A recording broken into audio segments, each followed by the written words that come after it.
What are the effects of mutations on genetic code? Since now we have come to understand the basic principles of genetic code, we must note that by what mechanism can the genetic code be altered. We know that mutations can cause a change in the gene expression and protein formation levels, which is mainly due to three types of mutations. A missense mutation is defined as a mutation where a single amino acid is changed and is replaced by another amino acid in a protein, which is caused due to could be a point mutation, which is a change in a single nucleotide in the codon, which ultimately changes the entire codon and hence changes the amino acid in the protein, thus causing a series of downstream effects. A classic example of this is sickle cell anemia, which is caused due to a single change in amino acid from glutamate to valine in the sixth position of the beta chain subunit of hemoglobin. Another type of mutation which causes alterations in the reading frame is nonsense mutation. Nonsense mutation is caused by the sudden appearance of a stop codon in between the genetic code, which forces the translation to stop, hence producing a shortened protein or a shortened peptide, which is then released from the ribosome because of the sudden appearance of the stop codon. The length of the polypeptide release depends on where the stop codon appears within the reading frame. If it is at the very beginning of the open reading frame, a very short polypeptide would be released. If it is almost at the end of the reading frame, then almost an equal length of polypeptide protein is released as compared to a non-mutated gene. In general, the mRNAs which happen to contain premature stop codon are usually degraded by a process called nonsense-mediated mRNA decay in eukaryotic cells. The third kind of point mutation is that which alters the reading frame called the frame shift mutation. In this type of mutation, there is either an insertion or deletion of a single nucleotide somewhere in between the continuous stretch of genetic code. A single insertion or deletion can cause a change in the sequence of the gene, hence the reading frame and hence the polypeptide or protein produced.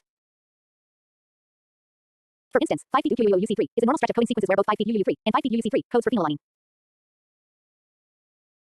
A single point mutation adds AG at the fourth position between the first and the second codon, and hence the reading frame now becomes 5'UUUC3. Thus, the second codon now becomes 5'CUUC3, which codes for valine, and the third codon becomes 5'CUU3, coding for leucine, and hence we can see the amino acid sequences change and subsequently the polypeptide or the protein as well. Thus, the single insertion or deletion can have a drastic effect on the coding capacity of the orth as well as the amount of protein produced or vastly reduce the biological function of a protein or even cause disease conditions. Wobble hypothesis of the anticodon in the simplest terms. The wobble hypothesis refers to the anomalous pairing between tRNA anticodon and codon in mRNA, which deviates from the normal Watson-Crick base pairing rules. The normal Watson-Crick rule of base pairing follows the rule of adenine base pairing with thymine uracil in case of RNA via double bonded guanine base pairing with cytosine in both DNA and RNA. The anticodon is defined as a specific sequence of three nucleotides that is complementary to the codon present in mRNA. The anticodon sequence is present in the anticodon loop of the tRNA. The thing to understand is that the amino acid that is carried by the tRNA is dependent on which codon in the mRNA is recognized via the complementary base pairing of the anticodon present in tRNA. For instance, if the codon recognized in mRNA is UUU, the anticodon is AAA, and the amino acid carried by the tRNA is phenylalanine. It was initially believed that every codon would have a specific anticodon, and if that was indeed the case, there would have been 61 different tRNAs present within the cellular system, which is not the case. Slowly with evidence surfacing, it became more certain that one species of highly purified tRNA could recognize one or more codons that code for a particular amino acid. Hence, it could be justified that the 61 different codons are being recognized by a lesser number of tRNAs. There were also cases reported where a different anticodon base was found instead of the regular four nucleotides. It was identified as inosine, which is produced by enzymatic modification of adenine whose 6 carbon is deaminated to 6 ketogroups of inosines. It is important to note that inosine is composed of base hypoxanthine and ribose and is in actuality a nucleoside, but over the years, it has been referred to as a base. Francis Crick, in 1966, described the wobble hypothesis in which he stated that the base at the 5' end of the anticodon loop in turn is not as spatially confined as the other two nucleotides and hence forms hydrogen bonds with various bases located on 3' end of the codon. The wobble pairing rule has been studied to reveal that the pairing considers the closest approximate distance between the ribose of the two bases forming a base pairs closest to the actual distances of the standard A, U and G, C base pairs. Purine or pyridine pairing would make the distance between two ribose units either too long or too short. Anticodon loop bases in codon types of pairing A U Watson Crick CG Watson Crick GC U Watson Crick wobble UAG Watson Crick wobble IAU C wobble table 3.13 wobble hypothesis base pairing. Figure 3.95 wobble base pairing. Leucine can be coded by both CUT and CUU, and it can be coded by two different tRNAs differentiated based on the third base found in the 5' end of the tRNA G, which combined with both C normal pairing and U wobble pairing. Ribosome structure and assembly. The ribosome is the macromolecular assembly that is mainly responsible for the synthesis of proteins. The ribosome is a very large and complex machinery of both RNA and proteins, which undertakes the very challenging task of translating nucleic acid code to amino acids. DNA replication and transcription are performed by both single polypeptides enzymes, although most of the work is attributed to large multiprotein complexes. On the contrary, protein synthesis is mainly governed by 3 different RNAs and approximately 50 different proteins with an overall mass of gt, 2.5 mDa. The speed of replication of DNA is 201,000 nucleotides per second, whereas the number of amino acids synthesized per second is only around 20. In prokaryotes, it is important to note that the phenomenon of transcription-coupled translation occurs, and hence they happen in the same compartment. The ribosome can start the translation process, which allows the ribosome to read the mRNA in tandem with RNA polymerase as it moves ahead in the 5' -3' direction. We must remember that both transcription and translation happen in the 5' -3' direction, and hence the ribosome can easily start scanning the 5' end of the nascent mRNA no sooner does it emerge from the RNA polymerase. The coupled transcription and translation are sometimes used critically for the processes of gene regulation and expression in prokaryotes. The rate of mRNA synthesis in prokaryotes is close to approximately 60 nucleotides or 20 codons per second, which corresponds to the translation rate, which is 1,200 amino acids in a minute. Contrary to the prokaryotic scenario where coupled transcription and translation take place, eukaryotic transcription and translation occur completely separately and in different locations within the cell. Transcription happens to be in the nucleus, translation happens to take place in the cytoplasm. Due to this reason, the rate of eukaryotic translation occurs at a much lower rate, 3 to 4 amino acids per second only. Figure 3.96 prokaryotic transcription and translation occur simultaneously. The prokaryotic transcription and translational machinery work on the same mRNA. The ribosome is composed of two separate assemblies of RNA and protein, which are called the large and small subunits. Peptidyltransferase center is present in the large subunit, and the small subunit consists of the decoding center in which the charged tRNAs are read, or the codons in mRNA are decoded. Subunits of ribosome. The large and the small subunits are so named, which are dependent on the sedimentation velocity when they are subjected to the centrifugal force. The unit which is used to represent sedimentation velocity is Svedberg S. The velocity of sedimentation and the size of the molecule is directly proportional to the value of S, which is named after the scientist who invented ultracentrifuge Peter Svedberg. In the prokaryotic system, the larger subunit of the ribosome is 50S and the smaller subunit is 30S. Together the 50S and the 30S form the 70S subunit of the ribosome. It is interesting to note that the 70S ribosome is made by 50S and 30S, which is not exactly the sum of the two subunits. The apparent discrepancy is because of the fact that the sedimentation velocity is a representative value of both size and shape and is not a measure of mass. Eukaryotic ribosome subunits are the 60S and 40S, respectively, which form together 80S ribosome entirely. Large and small subunits of RNA further consist of smaller ribosomal RNAs, rRNAs. Svedberg units are further used to differentiate between the rRNAs. The 50S subunit of the prokaryotic larger subunit is composed of 5S and 23S rRNA, respectively, whereas the 30S subunit consists of a single 16S rRNA subunit. Interestingly, 2/3 of the mass of prokaryotic bacteria is due to the ribosomes. Although the weight of the ribosomal proteins is small, the weight of the 23S rRNA and 16S rRNA are much higher. Figure 3.97 components of the prokaryotic and eukaryotic ribosomes. The 70S prokaryotic ribosome is composed of 50S and 30S subunits, which are further composed of 23S and 5S rRNA along with 34 proteins. The 30S subunits are composed of 16S rRNA along with 21 proteins. The eukaryotic 80S ribosomes are composed of 60S and 40S subunits, which are further composed of 28S, 5.8S and 5S rRNAs and 45 proteins. The 40S subunit is composed of 18S rRNA along with 30 proteins. Ribosome cycle during translation. Generally, the ribosomal subunits have to undergo association followed by dissociation during each cycle in translation. The two subunits of the ribosome associate when various components within the translation cycle are subjected to various events in a specific manner, translating the target mRNA followed by dissociation after the completion of the synthesis of proteins. This sequence of association, translation and dissociation is known as the ribosome cycle. Translation begins with the binding of the mRNA and a free turn to the small subunit of the ribosome. The small subunit mRNA tRNA complex further recruits a large subunit to create an intact ribosome with the mRNA located between the two subunits. Synthesis of proteins begins in the next step at the 5' end of the mRNA, slowly progressing towards the 3' end of the mRNA. As the ribosome translocates from one codon to another codon, one charged tRNA after another is slotted into the decoding and the peptidyltransferase centers of the ribosome. As soon as the ribosome encounters a stop codon, the synthesized polypeptide chain is released, and the ribosome subunits are dissociated with the help of releasing factors into large and small subunits and are again now available for the second round of protein synthesis. A ribosome can only synthesize one polypeptide protein at a time, but each mRNA can be operated upon by multiple ribosomes. An mRNA bearing multiple ribosomes is called polysomes or polyribosomes. Generally, a ribosome contact with approximately 30 nucleotides in an mRNA, and since the ribosome with both the subunits is pretty large, hence the density of ribosome to nucleotides is usually not more than 80 nucleotides. ORS of 1000 nucleotides do have multiple ribosomes working on them at times, which therefore directs the translation of multiple proteins and polypeptides. From this concept, we can conclude the limited abundance of the mRNA quantity within a cell. We realize that the number of proteins produced within our cellular system is of a much greater quantity than the number of mRNAs within a cell. Hence, there is a larger proportion of mRNA, which is being operated upon by multiple ribosomes at one point in time, and hence various proteins are produced from that. Also, we realize that most of the mRNAs are always involved in translation. Ribosomal RNAs. Although the functions of the ribosome as molecular machinery were discovered more than 5 decades ago, the studies related to its three-dimensional structural details with the advent of various advanced techniques helped in better understanding of its working principles. One of the most important outcomes of these high-end structural studies has been that we have come to realize that RNAs are much more than just a structural component of the ribosomes. Rather, it is entirely responsible for the key functions of the ribosomes. One of the important major landmarks is the demonstration of peptidyltransferase being entirely composed of RNA. RNAs are also known to play a central role in the functioning of smaller subunits. Anticodon loops of charged ternus and mRNA codons contact 16S RNA and not ribosomal proteins of the small subunit. Another importance of the RNA component in driving the structure and function of the ribosome is the fact that most ribosomal proteins are present in the periphery rather than on the interior of the ribosome. The core functional domain of the ribosome, that is the peptidyltransferase center, and the decoding center is composed almost entirely of RNA. Certain portions of ribosomal proteins reach the interior of the subunits, majorly playing a stabilizing role, shielding against negative charges present in their sugar phosphate backbones. Indeed, hypothetically, it is believed that the current ribosome has evolved from an earlier protein synthesis machinery which was composed entirely of RNA, and ribosomal proteins were added to them to enhance their function as the primordial RNA machinery. Ternal binding sites on the ribosome turn combined on 3 different sites on the ribosome. For the ribosome to perform the peptidyltransferase reaction, it has to have the capability to bind 2 ternus simultaneously. The ribosome has 3 ternal binding sites called the A, P, and E sites figured 3.98. The A site binds to the aminoacylated tRNA, the P site binds to the peptidyl terna, and the E site is the one where the terna is released after the grown polypeptide chain has been transferred to the aminoacyl terna. Each terna binding site is formed at the interface between the large and the small subunit of the ribosome. This describes that bound terna span the distance between the peptidyltransferase center and the large subunit and the decoding center in the small subunit. The 3' end of the ternus, which are coupled to the amino acid, or the grown polypeptide chain, are adjacent to the large subunit. The anticodon loops of the bound ternas are located adjacent to the small subunit. Figure 3.98 ribosomal structure showing the 3 attachment sites for tRNA. A site is for the attachment of the aminoacylated charged tRNA, P site is the peptidyl tRNA binding site, and E site is the exit site. The mRNA is sandwiched between the large and the small subunit. The decoding, as well as the peptidyltransferase center, is present within the intact ribosome on the inner part. The mRNA must slip through the decoding center while translation is on, and the newly formed polypeptide chain must be able to escape the peptidyltransferase center. The way that the mRNA enters and exits the ribosome is revealed when we see the image of the ribosome, which has entry and exit tunnels. The entry and exit of mRNA occur via the narrow channels in the small subunit. The channel which incorporates the incoming mRNA is wide enough only for unpaired RNA to enter, which also confirms that when mRNA enters the ribosome through the entry channel, it is in a single-stranded form and also removes any of the preformed secondary structures by intermolecular interactions that may be present in the mRNA. Between the entry and the exit channel, there is a region that remains accessible to the ternus where aminoacyl terna and peptidyl terna are present in the A and P sites, respectively. Also present is a slight nick in mRNA between codons which assures that the correct reading frame is maintained at all times. The nick is responsible for the correct positioning of the codon on the A site, at a distinct position that ensures that the incoming aminoacyl terna do not have access to bases that are immediately adjacent to the codon. There is a second channel across the large subunit which provides an exit path for the newly synthesized polypeptide. The mRNA channel and the size of the peptide exit channel both ensure the conformation of the grown polypeptide chain so as there is a lack of other structural features of the protein, like attainment of secondary structures and tertiary interactions, which are only formed after the full polypeptide and protein exit the large ribosomal subunit. Amino acid activation for protein synthesis. Introduction to tRNA. Before we indulge in discussions related to the initiation of translation, we need to understand the ternal or transfer RNA, one of the key players of translation. At the heart of protein synthesis is the actual translation of nucleotide codons into amino acids. This process is taken up by ternal molecules rightly referred to as adapters between the codons and the amino acids. Each terna identifies codons for specific amino acids, and one terna can identify more than one codon, but it has to be for a specific amino acid. Ternas are generally between 75 to 93 nucleotides in length. Different ternas have different sequences of nucleotides, but they all have certain common features.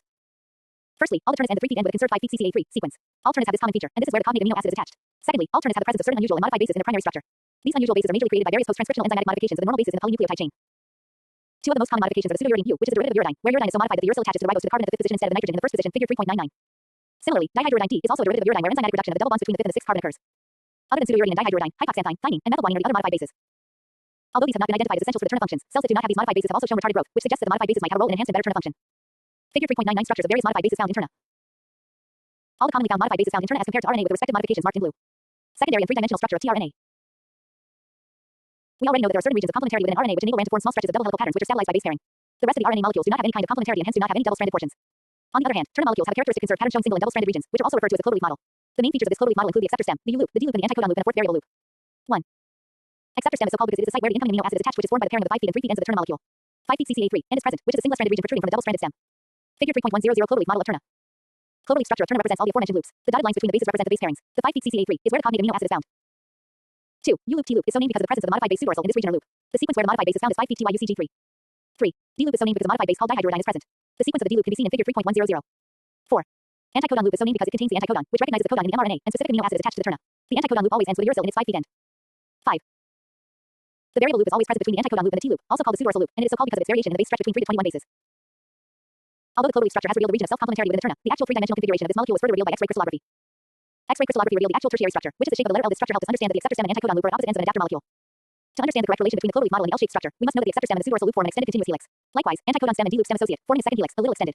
These 2 helices are so positioned that they are perpendicular to each other. The D loop and the U loop hence come together. The interactions which stabilize the 3-dimensional L-shaped structure of the terna include base stacking interactions which are present in extended double helical regions of the terna.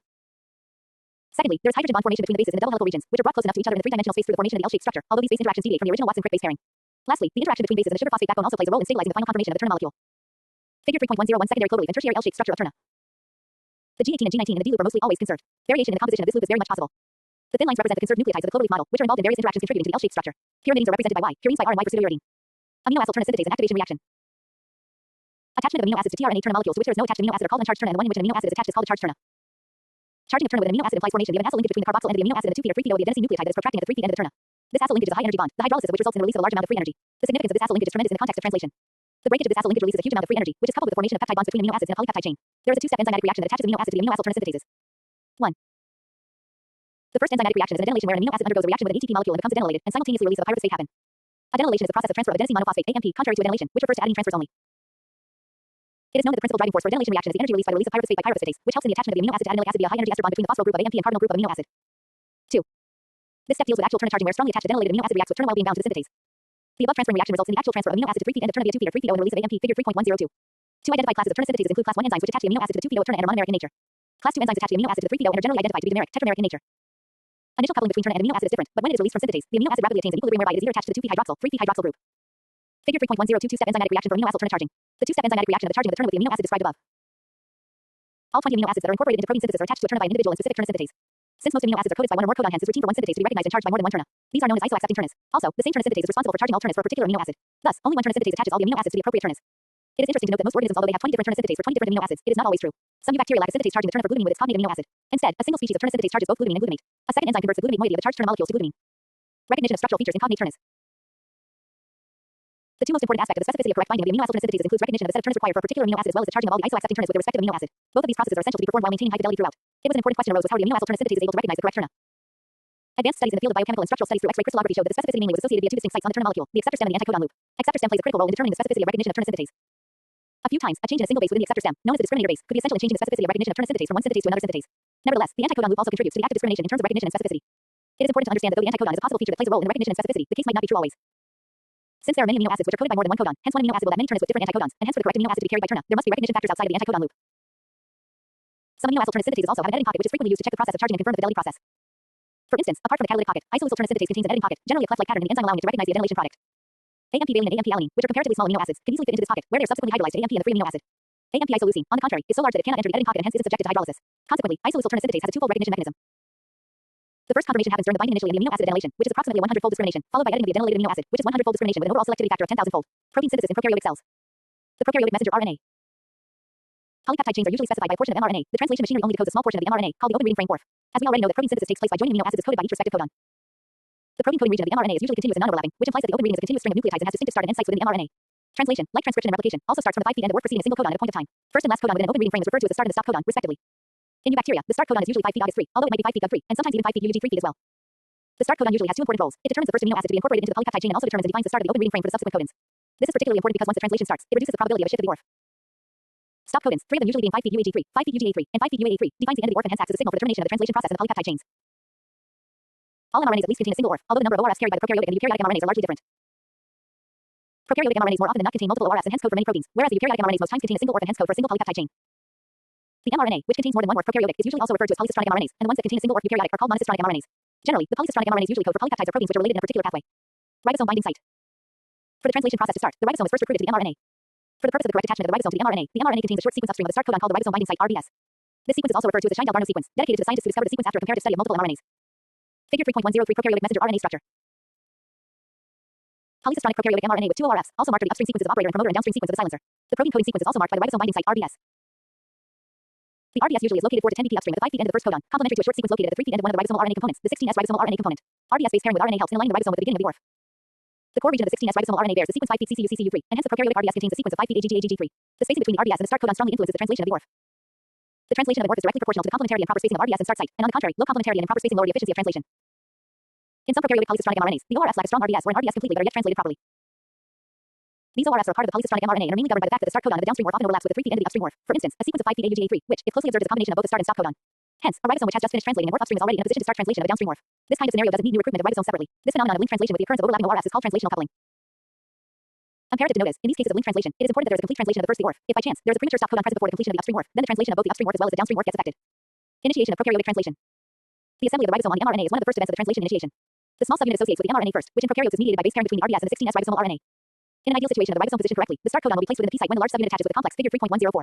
The large subunit joins the complex at the very end of the initiation process, just before the formation of the first peptide bond. We can hence safely conclude the majority of the initiation process of translation occurs even when a full ribosome is not present. Figure 3.104 steps in prokaryotic translation. Initiation. A summary of the major steps in the initiation of translation in prokaryotes, which depicts the incoming 30S subunit of the ribosome first, along with the various initiation factors, the initiator tRNA, and the formation of the 30S initiation complex, and how the 50S large subunit joins the complex after the initiator tRNA is attached to the P site, forming the full 70S initiation complex. Initiation of translation is the only time where a turner first binds to the P site without prior attachment to the A site. This is done by a special turner called the initiator turner, which base pairs with the start codon, August or Doug. August or Doug are read differently when they occur within the orthologue of the start site. They are respectively coded as methionine and valine. During initiation, the turner is charged with methionine and is followed by the addition of a formal group to the amino group of the methionine by a separate enzyme. Hence, the initiator turner in the case of prokaryotes codes for informal methionine, and the charged turner is called FMET turner FMET. It should also be noted that although many of the prokaryotic polypeptides incorporate informal methionine as their first amino acid, the formal group is removed from the first amino acid during by the end of the polypeptide synthesis by an enzyme called deformylase from the amino terminus of methionine.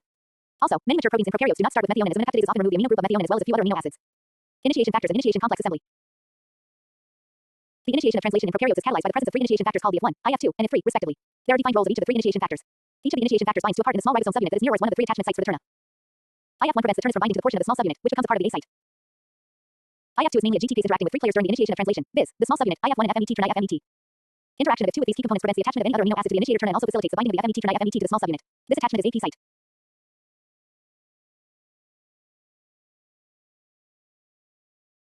IF3 binds to the small subunit and prevents its association with the large subunit. At the end of translation, when the release factors separate the two subunits of the ribosome, the F3 associates itself with the small subunit and prevents its reattachment with the large subunit. This is important because a largely small subunit is required for the entire process of initiation of translation. This attachment usually happens at the E site. After the binding of the initiation factors, the ribosomal small subunit is finally prepared to incorporate both mRNA and the initiator turner. These two RNAs can either bind sequentially or independently. The attachment of the FMRNA FMET to the small subunit is facilitated by the F2, which has bound GTP and the base pairing of the anticodon and start codon of the mRNA. The last step of the initiation of translation in prokaryotes is the formation of the final 70S initiation complex by the association of the large subunit. As the start codon and the FMET turner FMET base pair, there is a small conformational change in the small subunit of the ribosome, which releases IF3. When IF3 is absent, the large subunit can freely attach itself with the small subunit and other associated factors. IF2 acts as a special attachment site of the large subunit, which leads to the GTPase activity of the IF2 and a subsequent release of a phosphate group. The IF2 GDP complex has lower affinity for the ribosome and initiator turner, and hence both IF2 GDP and IF1 are released from the ribosome. Thus, the net result of all these reactions is a complete 70S ribosome, which assembles itself at the start site of the mRNA with the FMET turner FMET attached to the P site and a site which is empty. The empty site is prepared now to accept an incoming turner which is charged with amino acid and hence starts the synthesis of the polypeptide chain. Initiation in eukaryotic translation. Contrary to the mechanism of ribosome recruitment in the case of prokaryotes, the eukaryotic machinery of translation uses the modifications made to the mature mRNA as a guide toward the recruitment of ribosomes. Once the mature mRNA is formed, it undergoes modifications in the 5' end which involve methylation of a guanine nucleotide located at the 5' end of the mRNA via an unusual 5' minus 5' linkage. It implies that the guanine of the 5' cap is connected with the 5' end of mRNA via 3 phosphate groups which result in a 5' cap required or used in recruiting ribosomes to mRNA. Once the ribosome is recruited, it starts a process of scanning in which it moves in the 5' minus 3' direction until it encounters the 5' August 3 start codon. Other features in a eukaryotic mRNA which enhance translation include the presence of the cosic sequence, which is a sequence of 3 purine bases upstream of the start codon and guanine immediately downstream. This sequence was first identified by Marilyn Kozik. Although the cosic sequence is not mandatorily found in all eukaryotic mRNAs, their presence increases the efficiency of translation. Also, it is believed that these bases in the cosic sequence make actual contact with the initiator turner and not with the RNA component of the ribosome. Another key feature which adds to the translational efficiency is the presence of poly-A tail in the 3' end of the mRNA. The poly-A tail is a series of 200 adenines which are added by the enzyme polypolymerase which increases the level of translation by playing a role in the correct recruitment of the initiation factors. Also, we must remember that the chemical modifications both at the 5' end and the 3' end of the mRNA increase the shelf life of the molecule by preventing it from quick degradation within the cellular environment. Despite a lot of similarities in the prokaryotic and the eukaryotic translation initiation, eukaryotes, as described above, use a distinct method for both recruitment of ribosomes and recognition of the start codon, which also has subsequent consequences in the eukaryotic translation. Since we have already seen that the recruited ribosome scans the mRNA in the 5' minus 3' direction until it encounters the start codon, hence in most cases, the first August that is encountered is used as the start codon. This is also majorly possible because eukaryotic mRNAs are monocistronic in nature. It should also be understood that all the molecular processes, including previously described DNA replication as well as transcription, include vast differences in the machinery in the case of prokaryotes and eukaryotes. The case also remains the same at the time of translation. Events during eukaryotic translation initiation. The events during translation initiation in eukaryotes can be classified into 4 stages. 1. As learned during prokaryotic initiation of translation, in the case of eukaryotic translation, the initiator turner binds to the small subunit of the ribosome first before it binds with the mRNA. 2. There is separate protein machinery that is required to recruit the turner-bound small subunit of ribosome onto the mRNA. 3. The initiator turner-bound small subunit of ribosome scans the mRNA until the start codon is found. 4. The large subunit of the ribosome is only recruited to the machinery only after the initiator turner is bound to the start codon via its anticodon. 4 major initiation factors bind to the small subunit of the ribosome F1, F1A, F3, and F5. F1, F1A, and F5 are much analogous to the functioning of the F1 and IF3 in the case of prokaryotes. They prevent the attachment of the large subunit and also the initiator turner from binding to the A site. The initiator turner is carried to the P site of the small ribosome by F2, which is a 3' subunit protein and will only attach with the initiator turner when GTP is bound to it. A complex formed due to the attachment of the initiator turner and the F2 called ternary complex. One of the major differences between the initiator turner of eukaryotes and prokaryotes is that in eukaryotes, the initiator turner is charged with methionine and not informal methionine and is known as metonymet. The F2 helps in binding the initiator turner to the P site in the small subunit of the ribosome resulting in the formation of the 43S initiation complex. What is interesting to note is that F3, whose size is comparable to the 40S subunit of the ribosome, seats at the entry and exit site of the mRNA and still interacts with all the major components of the 43S initiation complex assembly and influences many interactions in the complex. A series of subsequential events prepare the mRNA for recognition of 5' cap by the ribosome and its subsequent recruitment. The 5' cap is recognized by the cap binding protein A4E. Following this, A4G binds with A4E and mRNA, and A4A binds with A4G and mRNA. The key step in all these processes is the binding of the A4G with A4E because the overall translation efficiency is determined in this step as A4G faces competition from a subgroup of A4E binding proteins. The complex at this stage is then bound upon by A4B, activating the RNA helicase activity by A4A. The helicase activity ensures the removal of any secondary structures that may be present within the RNA, especially at the 5' and the 3' end, because the ends need to be completely unstructured for the proper recruitment of the small subunit of the ribosome and the initiation and elongation factors. Lastly, A4G interacts with the unstructured mRNA and also A3, especially to recruit the already formed 43S initiation complex onto the mRNA, thus forming the final 48SPR initiation complex. A4G also plays an important role via interactions with the poly-A tail contributing to the efficiency of the entire translational process. A4G interacts mainly with the 3' end poly-A tail and with the poly-A binding protein. These interactions result in the mRNA being held in a circular position, with both the 5' and the 3' end being in close proximity. The interactions between the A4G and the poly-A tail also enhance the binding of the A4E binding to the mRNA cap as well as the recruitment of the large subunit of the ribosome, figure 3.105. These interactions between A4G and poly-A binding protein also help in the identification of terminated mRNA molecules which have finished translation which might help in reinitiation, as well as these interactions are maintained throughout multiple rounds of translation. Figure 3.105 Initiation of translation in eukaryotes. The entire process of initiation of translation in eukaryotes is described. The separation of the large and the small subunits after a round of translation with subsequent binding of the initiation factors and the formation of 43S initiation complex followed by the small subunit being recruited onto the mRNA resulting in the formation of 48S initiation complex, which starts scanning the mRNA for the initiation codon. The scanning, as denoted, is an energy-dependent process with the hydrolysis of ATP taking place. Upon encountering the start codon, the 60S subunit of the ribosome is recruited, thus finally forming the 80S initiation complex. Elongation and translation. Firstly, we should be aware of the fact that unlike the process of initiation of translation, the process of translation remains similar between prokaryotes at large. We will largely describe the process of elongation in prokaryotes where it is better understood and relate to similar processes and understanding which occur in eukaryotes both in terms of factors involved in their basic mechanism. The polypeptide synthesis begins only after the charged turn is well assembled in the P site. The major events that must occur for elongation to take place properly include 1. The correct amino acyl turn is assembled into the A site, which implies the amino acid coded by the A site should be the same that is being carried on the turn. 2. A correct peptide bond is formed between the amino acid onto the A site and the peptide chain that is attached to the peptidyl turn in the P site. This is the peptidyl transferase reaction which transfers the growing peptidyl chain on the P site to the amino acid which is present on the amino acyl turn on the A site. 3. Lastly, the attached peptidyl turn, which is now onto the A site, must be translocated back to the P site along with its associated codon. This transfer helps the ribosome stay on course with an empty site for another codon to be read and results in another amino acyl turn being attached to it. The shift of the mRNA from one codon to the next must be well controlled and swift so that the correct reading frame is maintained. There are a couple of proteins called elongation factors associated with this entire process, and the energy source used is by the binding and the subsequent hydrolysis of GTP, which plays a role in the enhancement of the rate and accuracy of ribosome function. The process of attachment of the amino acyl turn to the A site of the ribosome is not automated. It is rather driven by the EF2 elongation factor. When a turn is amino acylated, EF2 could bind to the 3' end of the turn, and this is one of the key interactions which prevent the turn's participation in the formation of peptide bond until it is released from EF2. It is also important to note that EF2 binds to amino acyl turn when it is already in GTP bound state. In a similar fashion as if2 during the initiation process, the EF2 bound GTP is important because once the EF2 binds to the turn, the GTP is hydrolyzed, resulting in the release of the attached amino acylated turn. EF2 bound to GTP and not GTP, or any other nucleotide bound EF2 doesn't have the same affinity as GTP bound EF2. For the hydrolysis of the EF2 bound GTP, the GTPase activity is only activated once the EF2 is itself bound to the factor binding center domain, which is present on the large subunit of the ribosome, figure 3.106. Here it is imperative to know a similar process takes place even during translation initiation when the IF2 GTPase activity is also activated only when it is bound to the same factor binding domain in the large subunit. During elongation, the GTPase activity is only induced when the amino acylated turn is attached to the A site properly and the codon-anticodon match is made. Figure 3.106 process of elongation and translation in a prokaryotic system. Here we can see that the amino acylated turn is bound to the EF2, which is GTP bound left. Once the amino acylated turn is comfortably attached to the A site followed by proper codon and anticodon reaction, there is a hydrolysis of the bound GTP, and the EF2 along with GTP loses its affinity for the bound turn and is hence released. Fidelity of the translation elongation in general, the error rate of a wrongly incorporated amino acid in the peptide chain is roughly around 1 in 10,000. The most important factor for the correct amino acylated turn to be selected is correct base pairing between codon and anticodon. The difference in energy between a codon-anticodon pairing which is formed correctly compared to that when it is not a correct codon-anticodon pair does not have the same level of accuracy. Sometimes there is a difference only in one base pairing between the codon and the anticodon, and even then, the ribosome doesn't allow such a mismatch to proceed into translation. Various mechanisms govern the fidelity of the process during the earliest part of elongation. Figure 3.107. 1. One of the most important mechanisms that contribute towards maintaining the fidelity of translation involves the recognition of two adjacent adenine residues present in the 16S rRNA component in the A site. These adenine residues form hydrogen bonds with a minor group of the first two codon-anticodon base pairs onto the A site. The fidelity process depends on the basic Watson-Crick base pairing, where the hydrogen bonding properties of G, C, and A, U are very similar in the minor group, and hence these adenine residues do not discriminate between the G, C, and A, U base pairings, generally recognizing them as correct. On the other hand, non-Watson-Crick base pairing cannot be recognized by the adenine residues, which ultimately results in reduced affinity for incorrectly formed turns. 2.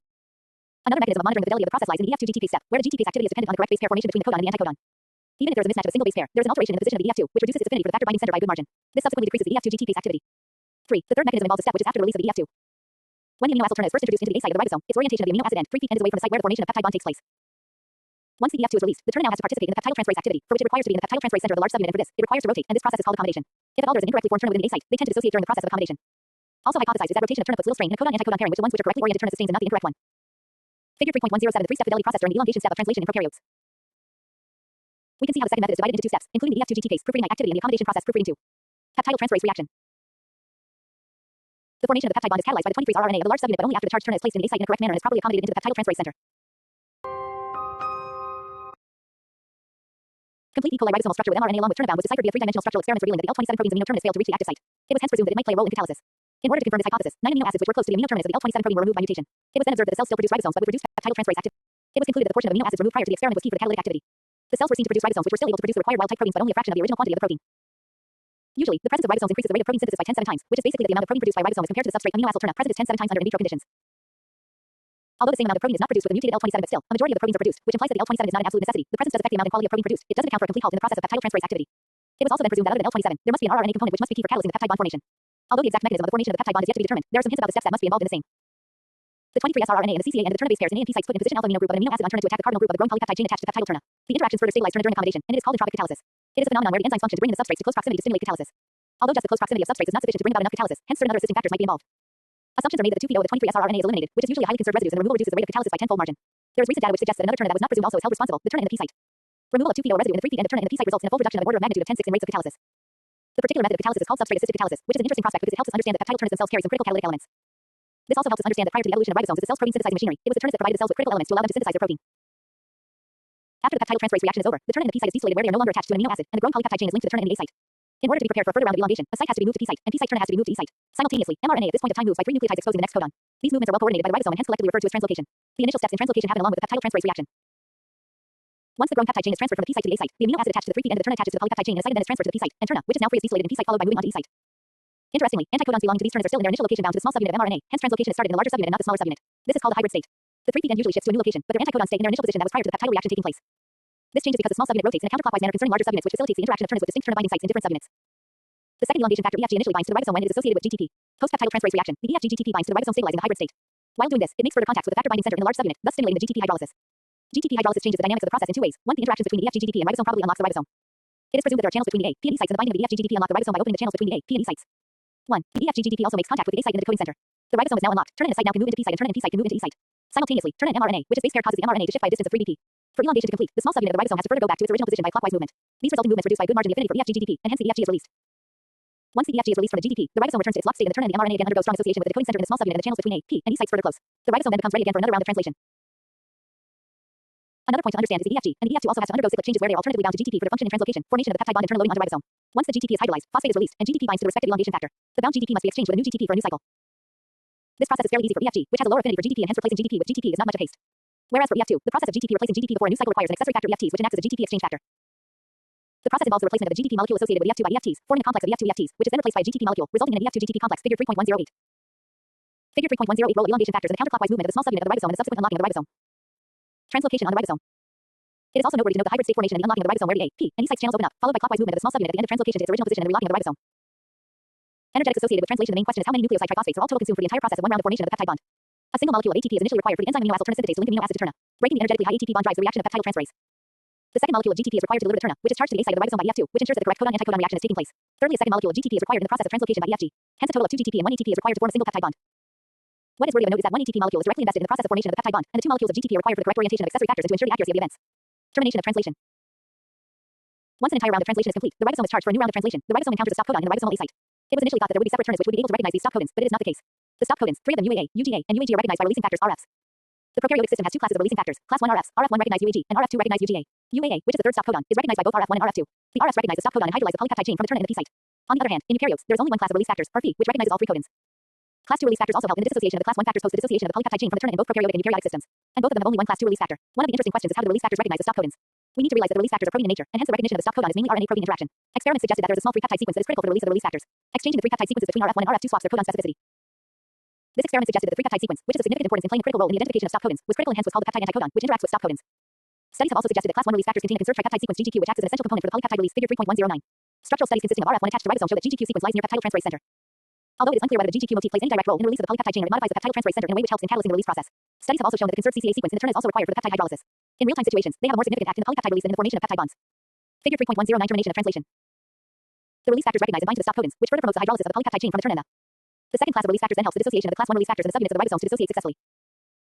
Drugs targeting translational process antibiotics have now prolonged been a powerful tool to combat infectious diseases as well as a wide variety of communicable and non-communicable diseases. One of the remarkable things about antibiotics is their selectivity and their mechanism. Most of the antibiotics in use today are selective only towards the prokaryotic system and have little or no effect on the eukaryotic system.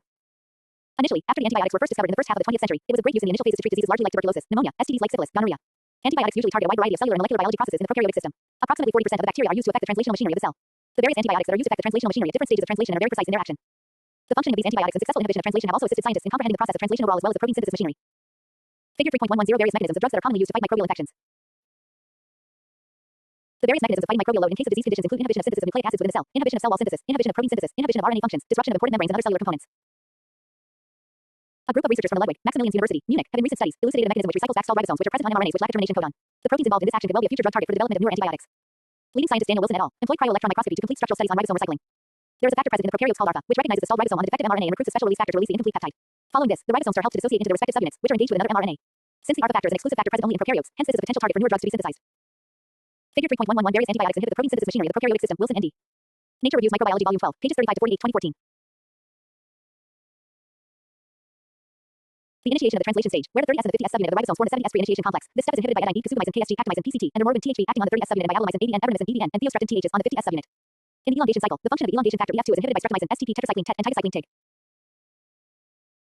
The formation of peptide bonds between N P sites is inhibited by blastocyte and SPLs, chloramphenicol, CAM, and a class of antibiotics called lincosamide, which includes clindamycin, CL, and oxazolidinone, linezolid, LNZ, chloromidulins, flucuromycin, PMN, streptogramin, ASA, and sparsamycin, SPR.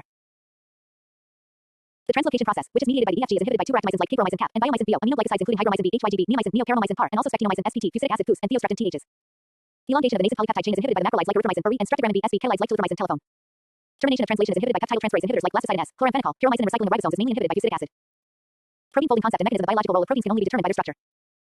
The entire living system, right from the single cell stage to a full-grown organism and beyond, is just a synopsis of how various factors, which are proteins in the context of a macromolecule, communicate with one another as well as function in a series of commands.